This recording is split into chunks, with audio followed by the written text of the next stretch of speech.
যুদ্ধবিরতি কি ভেঙে যেতে চলেছে? মধ্যপ্রাচ্যে এখন সবচেয়ে বড় প্রশ্ন এটি। কারণ কাতারে শান্তি আলোচনা শুরু হওয়ার ঠিক আগ মুহূর্তে ইরানের হরমুজ প্রণালীর কাছে কয়েক দফা বিমান হামলা চালিয়েছে যুক্তরাষ্ট্র। আর এই হামলার পর নতুন করে উত্তেজনা ছড়িয়ে পড়েছে পুরো অঞ্চলে। যুক্তরাষ্ট্রের সেন্ট্রাল কমান্ড বা সেন্টকম দাবি করেছে এটি ছিল আত্মরক্ষামূলক অভিযান। তাদের ভাষায় ইরানি বাহিনীর সম্ভাব্য হুমকি ঠেকাতেই ক্ষেপণাস্ত্র উৎক্ষেপণ কেন্দ্র এবং মাইন বসানোর প্রস্তুতিতে থাকা নৌকাগুলোকে লক্ষ্য করে হামলা চালানো হয়েছে। তবে কোথায়, কিভাবে, কত বড় আকারে হামলা হয়েছে সেসব নিয়ে বিস্তারিত কিছু জানায়নি ওয়াশিংটন।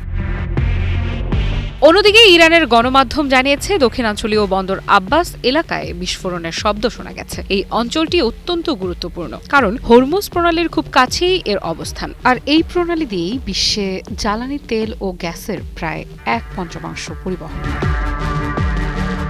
ঠিক এখানেই বাড়ছে উদ্বেগ, কারণ কয়েক সপ্তাহ আগেই পাকিস্তানের মধ্যস্থতায় যুক্তরাষ্ট্র ও ইরানের মধ্যে যুদ্ধবিরতি কার্যকর হয়েছিল। তখন মনে হচ্ছিল হয়তো বড় সংঘাত এড়ানো সম্ভব হবে। এমনকি ইরানের পররাষ্ট্র মন্ত্রণালয় জানিয়েছিল আলোচনায় বড় অংশে অগ্রগতি হয়েছে। কিন্তু নতুন হামলা আবার সব হিসেব বদলে দিচ্ছে।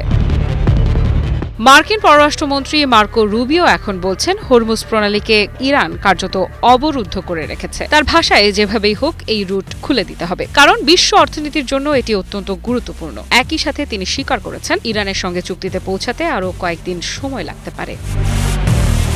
তবে সবচেয়ে বড় বার্তা দিয়েছেন ডোনাল্ড ট্রাম্প। তিনি দাবি করেছেন আলোচনা ভালোভাবে এগোচ্ছে, কিন্তু একই সাথে হুঁশিয়ারিও দিয়েছেন যদি চুক্তি না হয় তাহলে আরও বড় হামলা হবে। ট্রাম্পের ভাষায় আবার যুদ্ধক্ষেত্রে ফিরব, গোলাগুলি চলবে, আর এবারের আক্রমণ হবে আগের যে কোনো সময়ের চেয়ে আরও শক্তিশালী।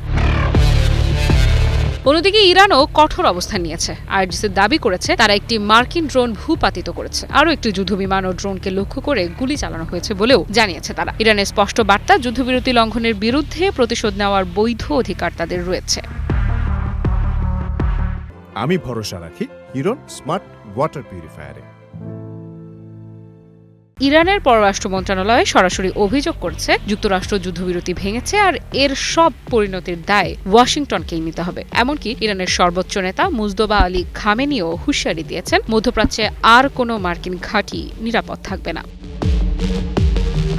আফ্রিদা ইফরাত, নিউজ 24।